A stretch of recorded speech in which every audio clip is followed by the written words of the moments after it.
This is supposed to be a roundtable discussion about understanding soil test results. I'm Jerry Harris, agronomist at Waypoint Analytical. Glad everybody showed up. Before I forget, CCA sign-up sheet is on the back table. We're figureheads. This meeting is about y'all. Let everybody learn from other growers, other consultants, input dealers, folks in the industry. We're just here to facilitate the conversation. Let these esteemed gentlemen introduce themselves. Nathan Slaton, University of Arkansas, Division of Agriculture. Bobby Golden, Mississippi State, Stone. There's a couple people in the audience that can come up here too. Yeah. We got an Instar Lab director in the audience. You want to come up here, Trent? I'm good. I'm saving my questions. I'm going to ask the questions I don't know. Right? That's why you guys are. Dave, you want to go first? Yeah, so I mean, I guess I'd suggest we can do this one of two ways. We can, start taking questions right off the bat if you want to, have a truly audience-driven discussion, or, like any good university guy, I got some slides we can maybe start off with to kickstart some thought. Yes, sir. All right, my name's Oscar, and I want to ask Nathan, and I know what Jerry's seen, but Bobby and Nathan, what are you guys thinking of? What are you guys seeing of potassium in Arkansas and Mississippi? Yeah, I know. I mean, is it really the case? I mean, I work at Waypoint. We're seeing soil test levels drop. Are you seeing a response to adding potassium? A lot of these cases? I mean, what could that be due to? What are you guys seeing out of the Arkansas lab? Okay, so I think there's several questions there. First one, I think, is what are we seeing in trends in soil test potassium across time in our different cropping systems. A few years ago, we did look at the median soil test potassium by previous crops, and it tends to be relatively flat over the past 10 years in Arkansas. Maybe a very slight decline, but would not be a slope that I would be overly concerned with. So that's from a qualitative soil testing standpoint. I think if you look at our long-term trials, what it will say is that soil fertility math, this concept of taking the inputs of potassium minus the outputs of potassium from crop removal, it doesn't balance.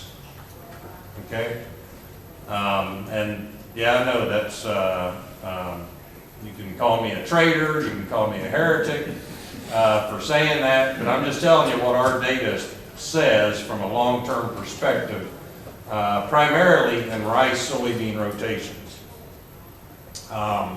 Basically, it says that you have to apply a lot more than crop removal in order to maintain soil test K. And I think one of the things that we asked that our Discovery Farms folks to do in Arkansas was to start monitoring for potassium in runoff. And it was interesting, I haven't seen all of the data, but the data suggests, and obviously the first 2 years they did this, I think Matt was 2018 and 2017 maybe. So, relatively wet years. And I haven't seen the 2019 data, but as the amount of runoff, they have these Discovery Farms fields equipped with auto samplers, and so that they can measure the amount of runoff and sample the water coming off. In some cases, there was 30 to 40 pounds of K2O per acre being lost. So runoff. In runoff, yes. And that does not necessarily surprise me, given the fact that we're probably talking about silt loam soils that are, at least in the row crop area, are probably high pH, so the potassium is having to compete with calcium and magnesium for a cation exchange site. And, you know, that's kind of like asking the Germantown junior high basketball team to play, you know, Memphis Tigers. It's not a fair fight. It's not a fair game. And, you know, in Arkansas, at least probably 70% of our irrigation water is groundwater that has the calcium and magnesium in it. So, I mean, it's just a tough time for that potassium to find a place to hang on to. So, I would expect that if we were to really look at farmer records, you know, where they've soil sampled routinely, same time of year, same grid points across time, and look at their fertility programs, that we would see the same thing we're seeing in our long-term trials. So you're seeing runoff is significant. I think it's a significant loss, yes. As well. And that's one of the reasons why I think the soil fertility of math, you know, that we usually only think of crop removal as the only export from the field. And, you know, we did work several years ago where we added potassium, and then that was a fall application, and then we sampled a couple of months later, and then we sampled again in the spring. And at best, you know, you only recover about half of the potassium in a soil sample shortly after you apply the potassium. So it's not like our Malic 3 extractant is recovering all of the exchangeable soil K plus all of the fertilizer K that we add. There's a black box somewhere in the soil where a large portion of that K is going. And you have to understand that the K that is being extracted by these soil tests, it's not total K. It's not total available K. You can take that soil and extract it several more times and continue to get potassium coming out of it. I would say we're seeing very similar things in places in Mississippi. In our corn soybean rotations on our lighter textured ground, where we're seeing the more prevalence of lows in soil test category lows coming up over the last several years. Feels like we can't put enough out, just like Nate said. You put the recommendation out, but it's, you know, you're not making up any ground when you get back to that soil test. Adversely to that, if you look at most of our rice and soybean rotation in Mississippi, it's on heavy buckshot ground, and you know, we're not seeing any response to potassium on that black ground. Not like we are on the lighter texture ground where we're growing primarily corn, soybean, and cotton rotation.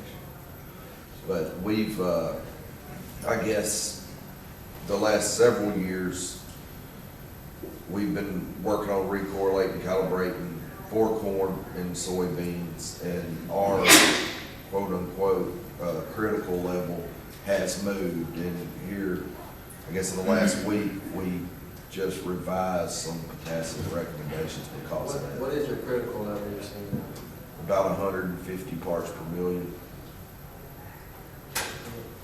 Not, you know, you say that with the runoff, it makes me reconsider my approach to talking to people about fall applications of potassium. I know for most of our guys in Mississippi, we have went, or I say personal recommendations. They call me, we don't have written recommendations. But especially our cotton producers in the Yazoo City area and Clarksdale area where they're on, you know, 14 to 9 CEC soils, we've been moving to split applications and moving to in-season application. Unfortunately, we probably need to be doing a lot more in the spring in Mississippi like Arkansas does, but because we're so driven on a stale seed bed system, logistically, I don't think we'll ever get away from a fall K application, just purely because of logistics. So we have looked at fall versus spring K applications in Arkansas, and we don't see a yield difference. from the same rate applied in, say, October or November compared to, I wouldn't say pre-plant, Midwest term would be an at-planting potassium application. And not just yield, but when we take tissue samples, the tissue concentration from 90 units applied in October tends to be statistically identical. So it makes me think, okay, was that fall application even ever, did it ever even get into the soil? I guess I don't follow you, because if the fall application and the spring application both produce a significant yield increase that is equal, but greater than where we applied no, the answer to me is that K has been retained and is available equally regardless of application type. Yeah, but I'm concerned with, if there is runoff, and I'm putting fall application out of K, you said 30 to 40 units just runoff. I mean, but if you put the fertilizer on the ground and there's runoff. So, I mean, I understand your question and your comments. In Arkansas, we do have a mental checklist, if you will, when growers call and say, hey, you know, what are you seeing with fall application? You know, the first question is that field going to be managed for waterfowl? Meaning, are you going to flood it up or is it in a flood plain? And if the answer is yes, then don't fall apply it. If your cation exchange capacity is low, don't fall apply it. If your soil test category is low or very low, I would say don't fall apply it. Now, what we have not done is looked at, say, incorporated versus non-incorporated. Our research has tended to be small plot, so you know, we prepare our seed bed in these fall versus spring application trials. We have prepared the seed bed in the fall, done a surface application in the fall, so no incorporation, and then you know, the spring application is also surface applied, and then it's, you know, no-tilled into an undisturbed seed bed. So there is the potential for, you know, increased runoff with that potassium there on the surface. But again, I would go back to the fact that tissue concentrations and yield responses are equal between the two. And I would have to go back in those trials and look, you know, was it a dry winter or was it a wet winter? Because honestly, old enough where those things just don't stick out to me anymore. Well, and I think I always get that same question, and it goes back to, all right, what's an incorporated rainfall and what's a runoff event? So, you know, Muriate being 100% water soluble, how much rain do you have to incorporate it versus how much rain do you have to wash it off? And unfortunately, most of these rainfall patterns we've found ourselves in the last several years have been, quote, flash flood type rainfalls. Don't seem like you get the good, slow soaking quarter-inch rain like we used to get. Yes, sir. Whenever you said you're losing 30 or 40 pounds, how was the test done? So just let me say this, in some fields we were losing up to 30 or 40 pounds. There were other fields where the loss of K2O equivalence was very low. But without doing a formal analysis, I think what you would find from a formal analysis is that as your runoff, field runoff increased, your K loss increased. So it all has to do with the volume of water runoff. Are we finished with that question? I want to ask a totally different question if we want. Go ahead. Go ahead. To preface my question, I serve on the Arkansas Corn and Grain Sorghum Board. I'm Tommy Young, and 2 days ago I sat through an entire long funding meeting, and we talked a lot about the projects that were related to fertilization and proper use of fertilizer, nitrogen, PK, everything. And so we have to fund these research projects, and I guess my question, the reason I want to ask it here is because we're talking about multi-states here that might give a different answer than what I would get from Arkansas, but the title is Understanding Soil Test Recommendations, and when you get recommendations, that means someone there is telling you what you need to be doing. And so the average farmer that doesn't see, I guess you need to say what I see on the backside and what you see on the backside, he sends his soil test into the lab sends him back a recommendation, he just assumes that's the gospel. What I want to ask you is, shouldn't there be a mandatory or a constant review, or is there a constant review of those recommendations? Because it was told in our meeting that, you know, some of those hadn't been changed since 2006. And so to me, when you have different genetics of corn being produced, or any other crop for that matter being produced, that you need to match that with the recommendations that are coming down the line, because the recommendation you got back in 1980 may not be what you need for what you have today. So I guess my question is, how does the universities that perform these tests determine how to make changes in what they're going to recommend as time goes by? I'll go first. You will, Yes, just from go a ahead. private lab, and I'll let the university. Sure. It's at the bottom of our report, their guidelines, and anybody in here have variation within the same field. Yeah. And so, when you make a recommendation for whoever gets a Malik 3 200 bushel of corn, that is, I would call it, all of ours, other private labs, universities are in the ballpark.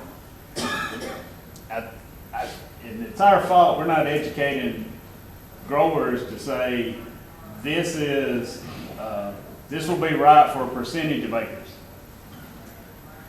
When all of those recommendations were created, we didn't have variable rate planting, we didn't have variable rate fertilizer. Averaging close to 300 bushel corn or 3 bale cotton wasn't thought of. So with the equipment now, my recommendation to growers is put out 1/8 rate of whatever the recommendation is. Do a, say, 2 acre block next to it, 10% more, and another block 10% less, where the money's the same, and start building your own database. Then you can manage your farm to its highest probability. I want to make certain my question's clear.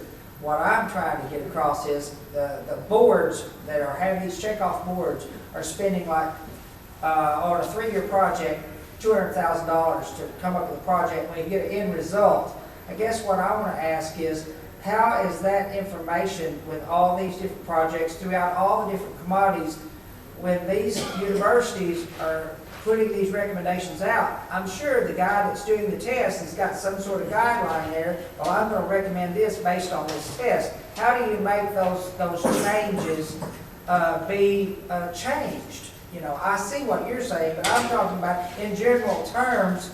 When does the review board come together and determine, yeah, we need to make a change. We now need to put out 200 pounds of nitrogen versus 180, you know, that sort of thing, based on the research that we funded in the past. When we take that into account, Oscar would say we're constantly and doing custom equations by client. So we take that into account on our end now. So, certainly your question is well received, and certainly I think a question that all of our commodity boards, which serve on behalf of the growers in Arkansas or Mississippi, needs to be asked. So as the director of the Arkansas Soil Testing Program, I try to keep track of all of the what we would call correlation calibration trials. So since you're on the corn board, this is something that I put together and showed our consultants last week on corn for phosphorus, looking at where our current recommendations are based upon almost entirely research that the Corn Board and the soil testing program is funded. So the first thing we do, well, the first thing I would comment is that, number one, everybody realizes that soil testing and fertility, it's the only thing that you do from a management standpoint that is predicted, okay? Yeah. I mean, you don't have to predict whether or not you're gonna have barnyard grass or pigweed or whatever, you pretty much know that, right? But you can't necessarily predict, when you're gonna have to apply it or how many times you're gonna have to apply. We're doing a prediction based upon a soil sample that you send to a lab, and we're assuming that, The sample was took, right? the sample was taken right. That is exactly correct. And then we're, assuming that all of the lab analysis is correct, and, once we get through all those hurdles, then, it's the interpretation part. And this is where one or two trials on potassium or a crop response to P or K rate is almost useless, okay? That's where you have to truly have a lot of trials, which is one of the reasons why I'll plug, for every state that's in here, if you're not doing continual soil fertility type trials, you're going to have a very limited database to try to keep up with the increasing yield potential or the slight changes in cropping systems to be able to make those tweaks to your fertility programs. Now, on the same token, I would say that for something like potassium, if you was to do a literature review and probably exclude all of the data from Iowa, you would find that the critical concentration for corn is in a pretty narrow range across all the states' data, which suggests that it doesn't matter whether you're in Minnesota or Mississippi or Arkansas, the critical concentration is pretty well constant for the same soil test. And a lot of times where, things get confused, whether you're talking about the difference between Arkansas and Mississippi or Arkansas and Waypoint labs, is the philosophy that is injected into where do you philosophically, Where do you draw the line? Yeah, where do you draw the line for rate boundaries and cutoffs? If you are in a build and maintain philosophy, you're going to apply fertilizer above where somebody with a sufficiency, just applying fertilizer when you expect a return on investment from that crop.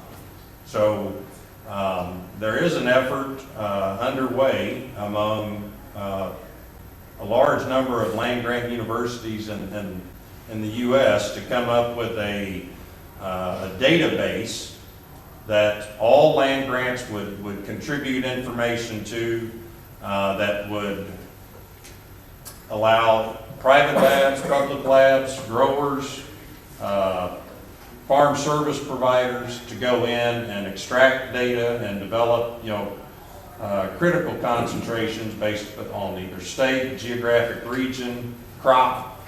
Doesn't necessarily do us good right now unless, somebody's got $1 million they can throw towards this, because that's what it's going to take to get it programmed.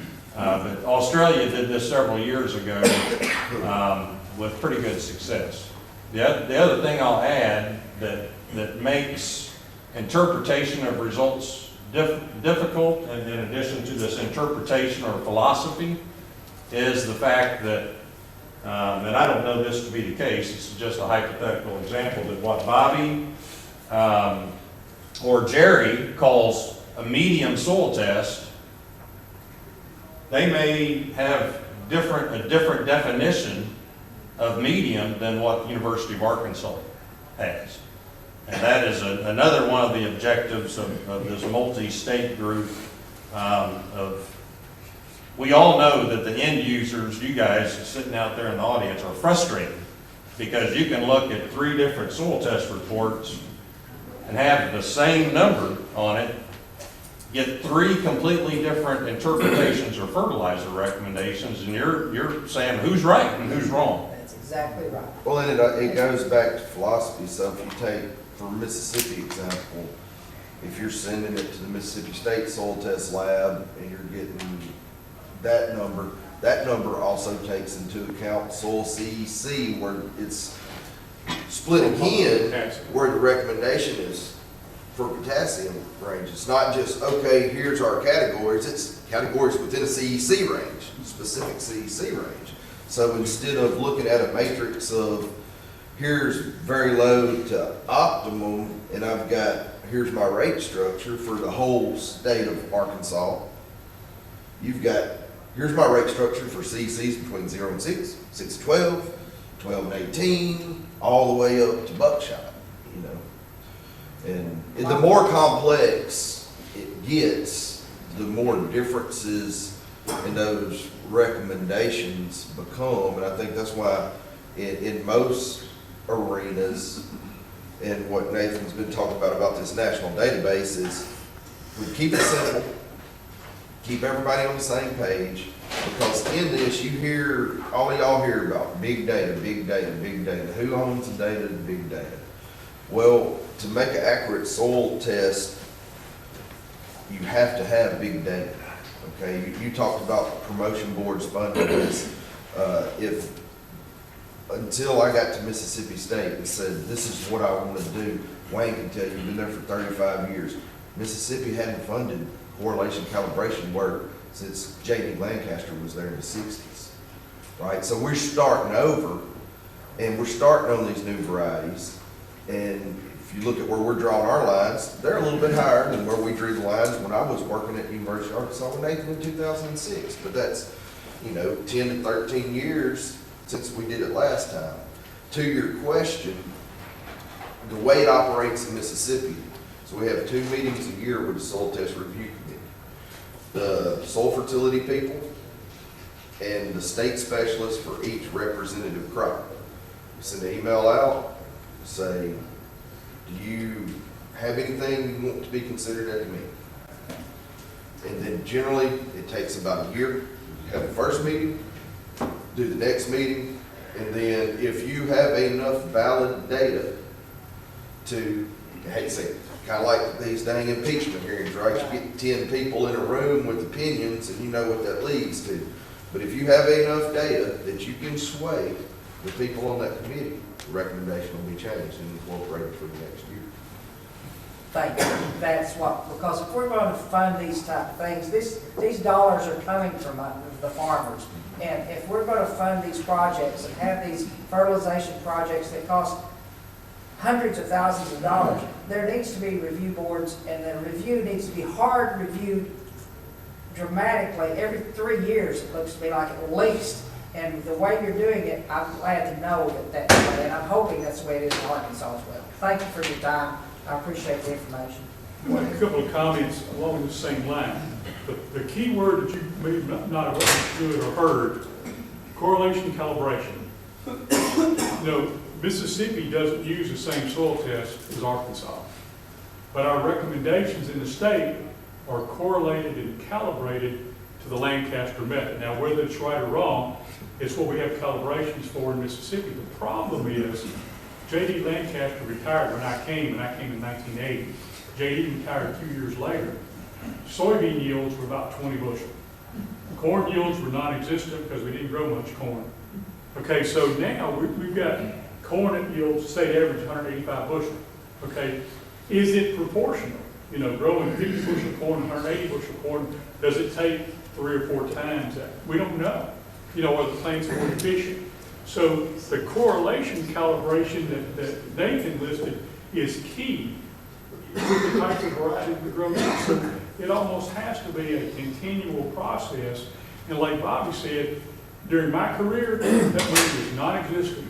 Arkansas has fertilizer checkoff dollars that help to fund a lot of y'all's correlation calibration work, is my understanding. Mississippi never had that. So somebody like me, we're not working on correlation calibration. But the thing that we do recognize is the fact that our calibrations are old. We don't have, if you're growing 20 bushel of soybeans, you're only growing them this year because you'll be broke next year. But that's a fact. The other thing, though, that I want to get back to, just make one comment about philosophy. Okay, you look at that table right there, okay, where it says optimum. response, percent of total, and it's under probability, 0, 0. If your soil test levels are high, then the probability of getting a response, and Bobby's worked with what do you call it, responsive and non-responsive sites. Okay, if your soil test levels are high, if I got $1 million in the bank and I don't spend it, who's going to spend it? If your soil test levels in the soil are extremely high, now I know you're talking about low earlier, but if they're high, do you need to put out fertilizers when there's a 0 probability of a response? No. You need to use some of the money out of the bank. So going back to philosophies, some philosophies are replacement. Okay, if I've got $1 million in the bank and I spend $10, I don't necessarily have to put it back. If I got interest, it's coming back.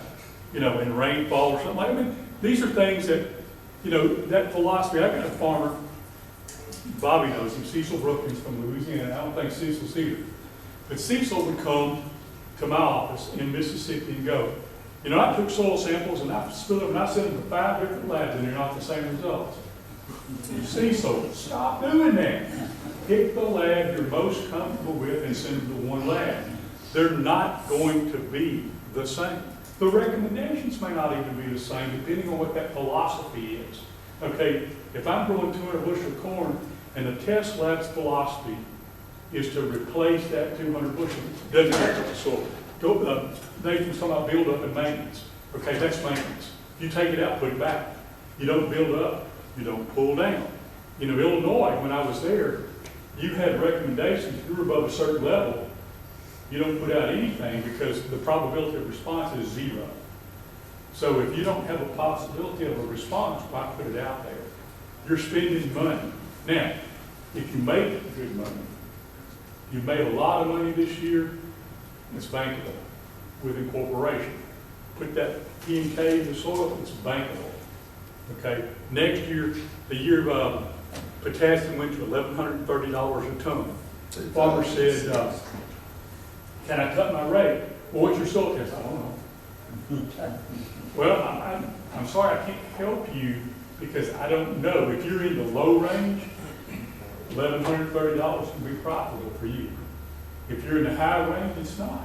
I mean, so it's not nearly as simple as, you know, as we would like for it to be. It doesn't work that way because remember that soil test is based on an area about that big. And that little big tiny sample. So what Bobby mentioned about it's only good as the quality of the sample, absolutely. You know, I've got a talk that won't be here, but some other places on grid sampling. How many of you use 2.5 acre grid? Where'd you get that number from? Oh, magic! It's economics. That's what you can afford to charge. That's what a farmer can afford to pay. Does it mean anything? No, probably not. If you're in the Midwest, and you've got a 600-acre field that's the same soil type, same texture, odds are you don't need 600 samples. You probably need one. Had a farmer call, got 4 soil samples. He didn't like the results on 2 of them. I said, how many acres is this? He said 500. You know, he doesn't, it's not representative. So the sample in itself has to be representative for the interpretation of anything. If you sample in a wet spot, that sample is representative of a wet spot, but it may not mean anything.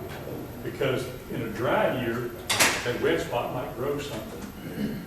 In a wet year, it won't grow anything. So your response, and we measure our responses to fertility in terms of what we take off the field in terms of yield. You know, the other thing that's never put in here is that we're talking about removal based on grain. Okay, what happens if you go out there and decide, okay, I want to bale my soybean stubble or my peanut hay for hay. And I think the question asked to me is, okay, how do I charge for that hay? Well, just think about the number of nutrients. Now, potassium, if you don't bale it right away, most of that's going to leach out, be back in the soil. You know, nitrogen, phosphorus, sulfur in the hay. You take the hay off the field. These numbers, I think while we're seeing the numbers drop, now, I like to think it's because people are soil testing.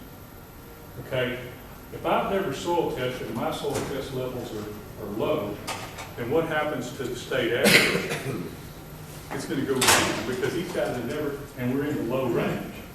You know, so I think my interpretation of the data would be that maybe we're getting more and more people looking at soil test levels. They're finding that they've got a problem and they're gonna start fixing the problem. So that's my soapbox. Sorry.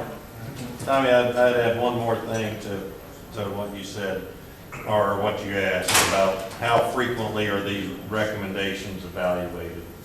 Provided that there is ongoing research, let's say we have on average 5 usable correlation calibration trials in corn as an example every year.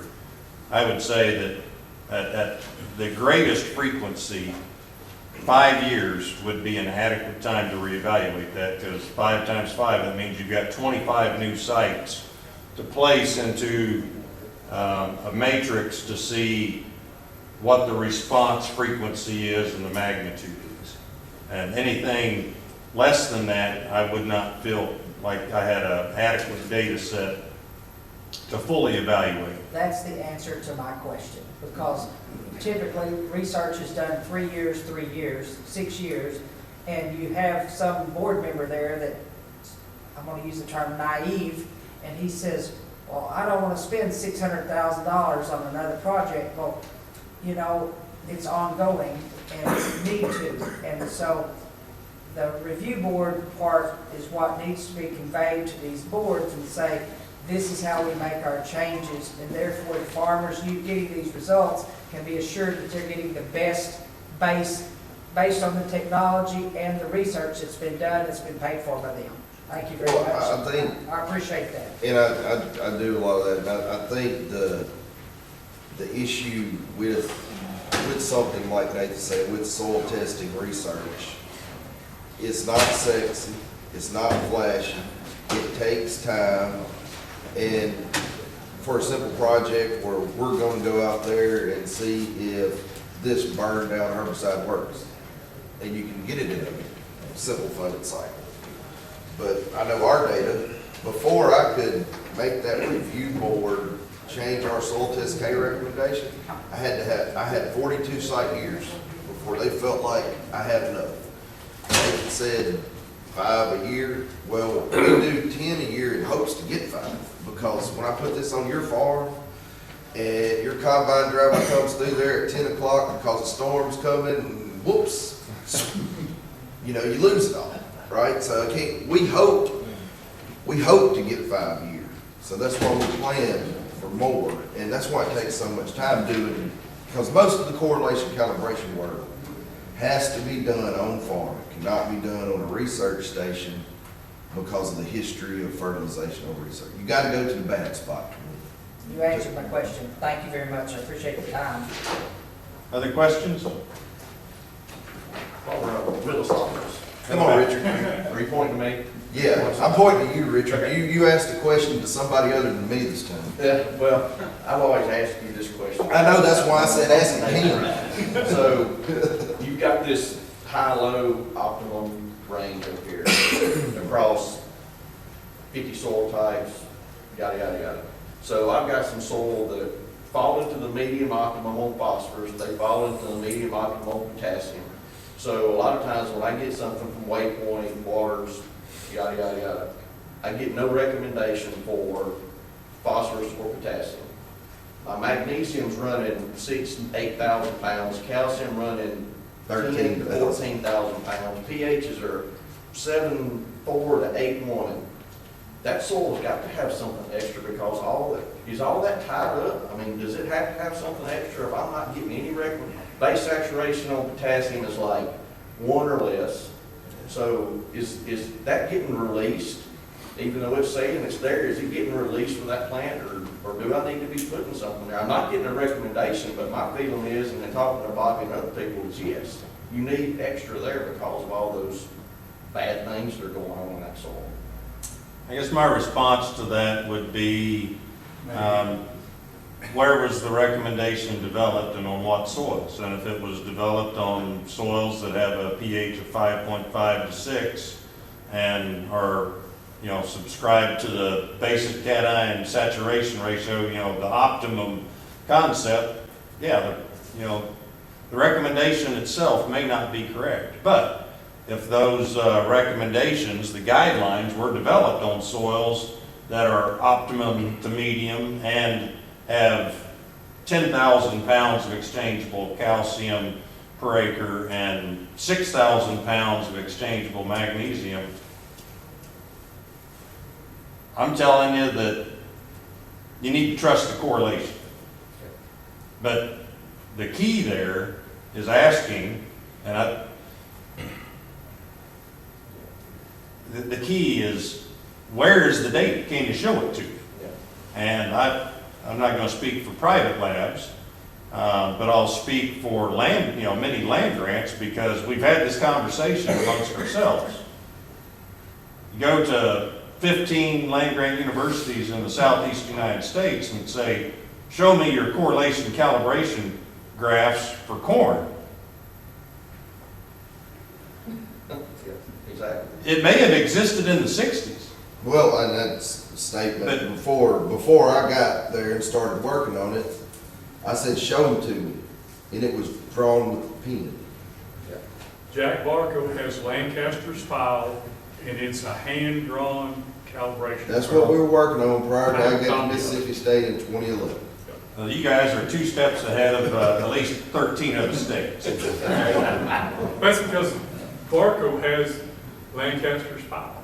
Well, that's kind of my point, that, I deal with a lot of issues that I can't find any information on how to manage those issues, just like I was saying, So, I'm relying on some of you guys, and at the same time, y'all don't have the data to deal with some of those issues either, just because it's not out. So the other thing I would say is philosophically, what I would like, since we know fertilizer recommendations are quote predictions, A, we need to have good correlation calibration data. B, everybody is aware of tissue analysis.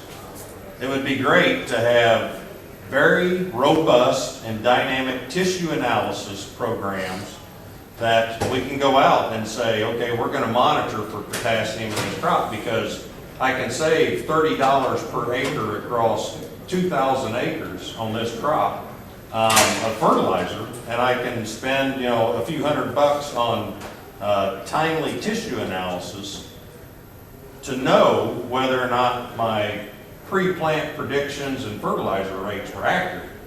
The problem with that whole concept is, for something like potassium, and I've dealt with this on a routine basis in Arkansas, is that R2 stage is the time that most labs interpret tissue K analysis. And if you submit a sample that's from an R4 soybean, it's going to come back deficient, because that's what the R2 stage said.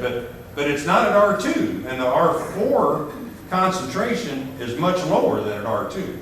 And that sounds really simple, right? But we haven't developed that. And I say we, from a land grant, and I'll even, ask, my private lab partners, to share in the responsibility. It's not that difficult to do, but it is very expensive and time consuming to collect tissue samples every week, to monitor those and to correlate that with yield. And man, you've got to have a pile of data in order to successfully do it. And we've got the data to do it. What we're lacking is the yield data. I mean, we know we're, 2% potassium. Well, did that cotton yield 1,200 pounds, or did it yield 7? So that's where. It's the post-process on, because I've worked with some of the guys you've worked with in private industry, trying to put all that together with these, soils sampling programs and tissue testing programs. And so what does it mean? I got to go back and get combine data, post-process, match it all up. And we run so fast and hard now, there's not enough time to put all that together. You got to have a person devoted to it. His job is, I'm doing this and nothing else. That was my point earlier. These are, the answer to your question was, I'd put P and K out But I'd also do check strip in your, because you know the ground better than you do. So. back And up. you said something about the no saturation train. Can you subscribe to it, or, I mean, I know 1% potassium is horribly low. It needs to be in the 4 to 7 range. And calcium and magnesium supposed to equal 80. I disagree with that. Hydrogen. So the question is, do I subscribe or agree with the basic cation saturation ratio concept? No, I don't. Because in its purest form, it says you ignore the concentration and you look only at the ratios. And that's wrong. IMO, in my opinion, okay? In Arkansas, I can just tell you, if you're on a silt loam soil, congratulations, you've got less than 1% calcium or potassium saturation. If you're using well water, congratulations, you know, you're 40 to 50% calcium saturated. So you could spend the bank dry trying to adjust your soils to fit that I know we're out of basket. time, but you're talking about runoff, so if you take that and then go back to the base saturations, parking lot's full of calcium, magnesium, et cetera, so is that where your runoff's coming from? With your potassium, I mean, there's nowhere for it to attach to. I mean, we can go on and on and on about this. Well, I mean, If if you're you telling me go, you don't agree with it, so. if you go to the other end of the spectrum, below pH 5.5, potassium can't compete with aluminum either. So ideally, you know, you've got soils that are 6 to 6.5. How many people have that? A few. If you're blessed with, you know, a liming program, which costs money, and, you know, surface water, if you're, or very good subsurface water. Most Arkansas farmers, and this may be different across the river in Mississippi, but when we're pumping out of the alluvial aquifer, that's where your calcium and magnesium is coming from to make your soil pH is 8.2. To add, if you look at Bobby's potassium levels, I got to pull some trim from short course last week. They're 400 pounds. Yep. If you just look at potassium levels, they wouldn't be any potash solvency. If you look at Tennessee's base saturation statewide for all the samples, it's over 3%, which is, everybody says that's great. But we have 12 CEC soils, and our actual potassium soil test results are below, 150 ppm. Where Bobby's looks good, but his base sat was under 2. So it's you can't look, I don't think you can look at one without the other. There was a question in the back. I have a pretty easy question, I guess. compared Throw us a softball.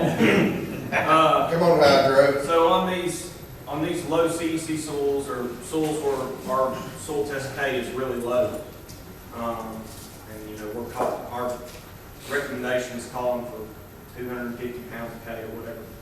Do we need to be splitting that up between basically at planting and then in season?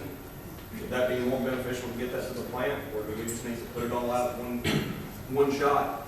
And the other thing too is it's going to be variable rated. I mean, all of our stuff is for the most part in our area.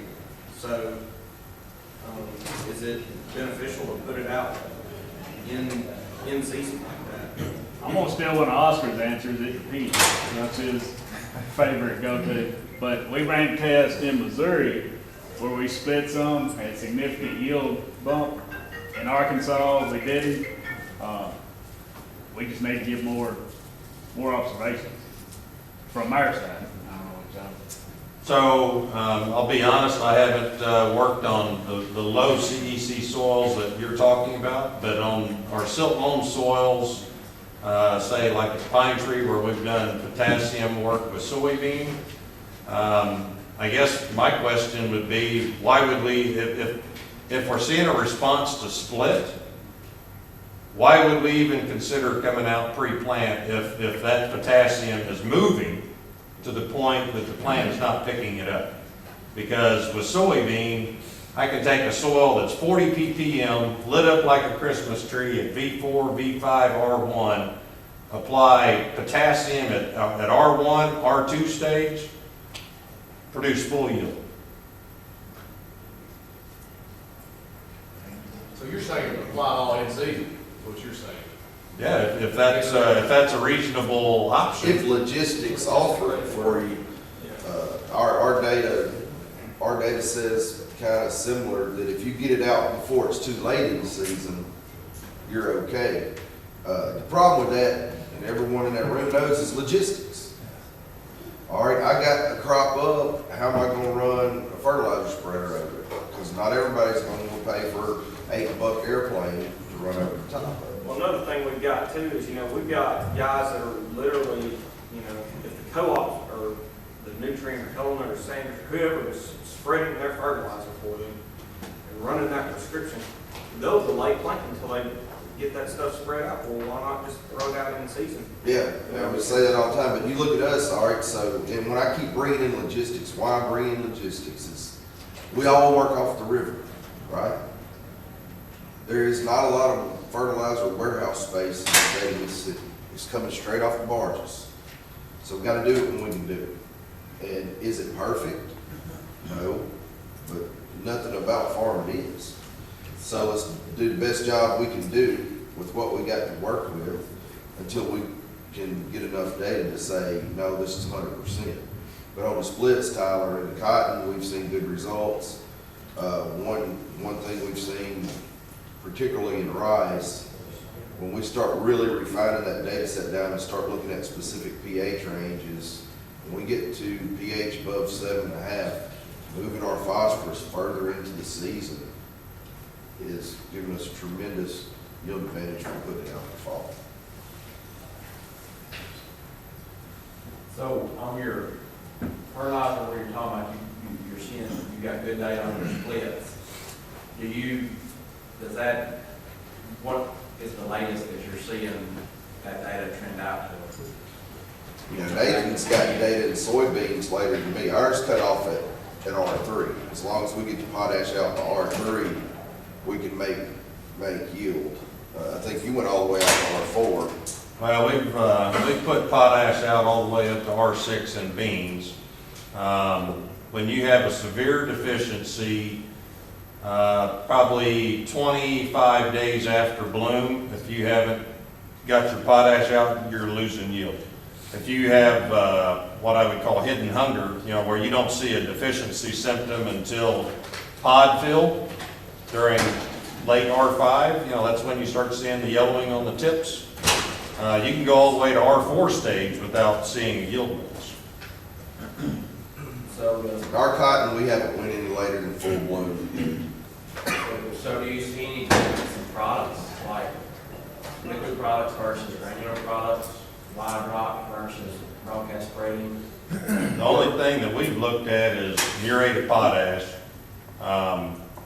simply because I don't think that unless you've got a center pivot and you can run, a little dab of potassium acetate or, acetate every time you run it around in circles, the application of a foliar is going to break it. We've looked at, and not wide drops, but we've looked at, I guess, poor man wide drop, where we put a hose on a rotator and run, and haven't seen that much of a difference between the granular or the liquid. But again, we're putting the liquid in the band, and there's some instances where people think they get better out of the broadcast because it's more available, liquid's in the band. There's not enough data there to say, but we have looked at running the liquid in the band, whatever that 25% slurry is, and didn't see any difference between that and granular. We haven't worked with as much of the liquid phosphorus sources. But our guys in Mississippi, especially doing these splits, are trending towards liquids in certain areas because they can run them through that high clearance sprayer and cover ground at 10 miles an hour. It's still early season. That's right. Yeah, it's still early season. So we're doing splits right now with granular. Yeah. And cotton and beans and having some really good success. And I can't, that's what I'm saying, I can't see the difference in the limited data we have between dry or liquid. I think it's getting it there when the crop needs it. So it all goes back to the 4 Rs, right?